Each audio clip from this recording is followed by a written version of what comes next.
Dear audience अस्सलाम वालेकुम। चलिए आज के इस वीडियो में हम पढ़ते हैं kinds of verb. Kinds of verb यानी फेल की कितनी किस्में होती हैं, फेल कितने प्रकार के होते हैं। इससे पहले वीडियो में हम पढ़े थे काइंड्स ऑफ सेंटेंस। उसके बाद का जो सबक है काइंड्स ऑफ वर्ब है।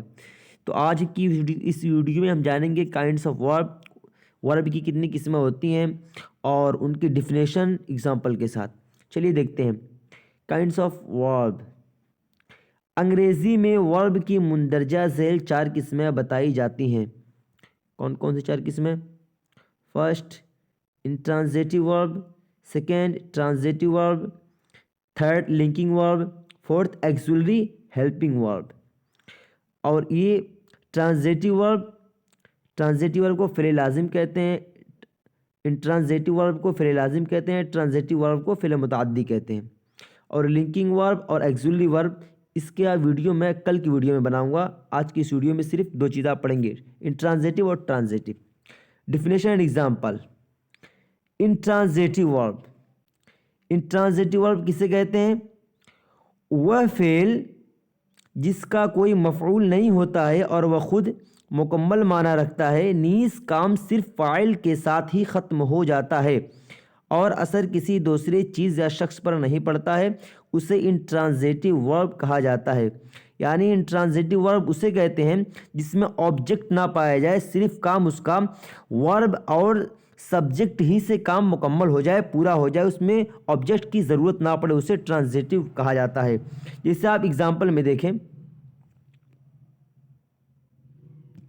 आप एग्जाम्पल देखें, ही वीप्स वह रोता है, शी लॉव्स वह हंसती है, द डॉग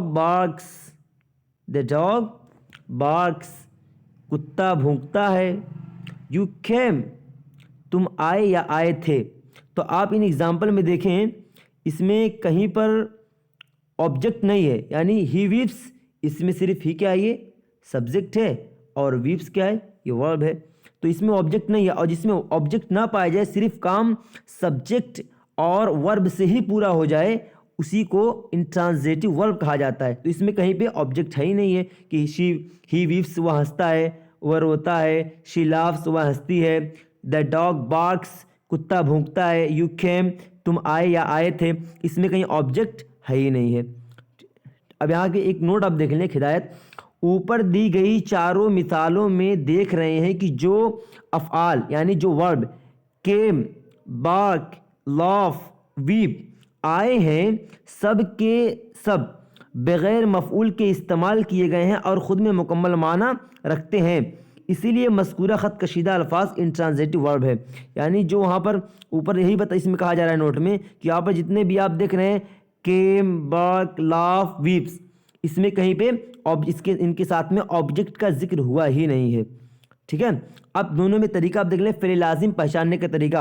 अब पहचानने का एक तरीका होता है हर एक चीज़ का। तो यहाँ पर बता रहे हैं कि फ़िल लाजिम पहचानने के लिए जुमले में आए हुए फ़िल के साथ लफ्ज़ क्या या किसको से सवाल किया जाता है, तो जवाब में कोई लफ्ज़ नहीं मिलता है, उसे क्या कहते हैं? उसे फ़िल लाजिम कहते हैं, जवाब में कोई लफ्ज़ ना मिले। अब आगे चलिए ट्रांजिटिव वर्ब देखते हैं। अब यहाँ पे देखिए ट्रांजिटिव वर्ब, एक मिनट। अब यहाँ पे देखिए ट्रांजिटिव वर्ब।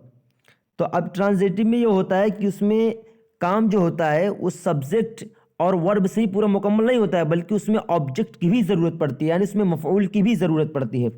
अब देखें यहाँ पर, जिस फ़ेल का असर सिर्फ फ़ाइल पर ही ख़त्म ना होकर किसी दूसरे शख्स या चीज़ पर पड़ता है, यानी जिसका मफ़ऊल जुमले में मौजूद होता है, उसे ट्रांजिटिव वर्ब कहा जाता है।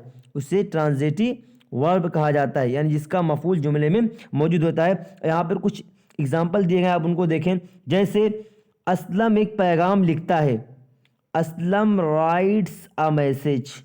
तो इस सेंटेंस में आप देखें, असलम, ये जो असलम है, ये असलम क्या है? सब्जेक्ट है। राइट्स ये क्या है? ये वर्ब है। और मैसेज क्या है? ये ऑब्जेक्ट है। तो इसके अंदर 3 चीज़ें पाई गई, सब्जेक्ट, ऑब्जेक्ट और वर्ब, इसीलिए इसको ट्रांजिटिव कहा जाता है। अब दूसरी मिसाल आप देखें, वह परिंदे को मारती थी, वह परिंदे को परिंदे को मारती थी। शी किल्ड द बर्ड, वह परिंदे को मारती थी। तो इसमें शी ये सब्जेक्ट है और किल्ड क्या है, ये वर्ब है, और बर्ड क्या है, ये ऑब्जेक्ट है। ठीक है, तुम एक कलम चाहते हो, you want a pen, you want a pen, तुम एक कलम चाहते हो। इसी दूसरी एग्जांपल आप देखें, मैं अंग्रेजी पढ़ता हूँ, तो इसमें I teach English, I teach English, तो इसमें आई क्या हो जाएगा, सब्जेक्ट, टीच ये वर्ब, और इंग्लिश ये ऑब्जेक्ट हो जाएगा। ऊपर दी गई चारों मिसालों में इस्तेमाल शुदा अफ़आल जुमले में अपना मफ़ऊल रखते हैं, इसलिए ये ट्रांजिटिव वर्ब हैं, यानी अपने साथ मफ़ऊल यानी ऑब्जेक्ट रखते हैं, इसी वजह से क्या है, ये ट्रांजिटिव वर्ब हैं। चलिए इसको मिटा देते हैं। हाँ, अब देखिए नोट यहाँ पे एक कि लाजिम और मुतअद्दी की पहचान, लाजिम और मुतअद्दी की यानी फ़िल लाजिम और फ़िल मुतअद्दी की पहचानने का तरीका क्या और कैसे उसकी पहचान करें, इसमें अक्सर लोग गड़बड़ करते हैं, तो आप यहाँ पे वीडियो देखें। चलिए थोड़ा इसको ऊपर कर लेते हैं। यानी नोट, लाजिम और फ़िल और मुतअद्दी की पहचान, इनफरादी तौर पर किसी फ़िल को लाजिम या मुतअद्दी बता पाना बहुत मुश्किल होता है। उसकी सही पहचान के लिए जुमले का सामने होना निहायत ज़रूरी है, क्योंकि एक ही फ़िल एक जुमले में लाजिम होता है और दूसरे जुमले में मुतअद्दी बन जाता है। यानी आप किसी भी फ़िल को लाजिम से मुतअद्दी आपको बनाना, तो उसमें फ़िल का सामने होना बहुत ज़रूरी है, और ना आपको पहचानने में बहुत दिक्कत होगी। यहाँ पे कुछ ट्रांजिटिव और इंट्रांजिटिव वर्ब, यानी कुछ ट्रांजिटिव को इंट्रांजिटिव वर्ब में कन्वर्ट किया गया है। आप यहाँ पे देखें, जैसे the peon rings the bell, the peon rings the bell, तो इसकी ट्रांजिटिव क्या होगी, the bell rings the bell. ऐसे आप दूसरी मिसाल देखें, शी लव्स एट मी, वह मुझ पर हंसती है। अब इसी का ट्रांजिटिव बनाए उसमें, यानी शी लव्स, वह हंसती है। इसमें दोनों फ़र्क ये हुआ कि एट मी जो यहाँ पे लगा है मी, यहाँ पे ऑब्जेक्ट बन जा रहा है, इसमें ऑब्जेक्ट है ही नहीं है ट्रांजिटिव में। और ऐसे आप देखें, ही ड्रीम्स, इसको मिटा दें, ही ड्रीम्स अ ड्रीम, वो सपने में सपना देखती है। अरे ये ही ड्रीम्स, वह सपना देखती है। तो यहाँ पे जो एक ड्रीम यहाँ पे है, ड्रीम ये क्या है, ये ऑब्जेक्ट है, इसीलिए ट्रांजिटिव वर्ब में है, और यहाँ पे ऑब्जेक्ट है ही नहीं है इसमें, इसीलिए ये किस में है, ये इंट्रांजिटिव वर्ब में है।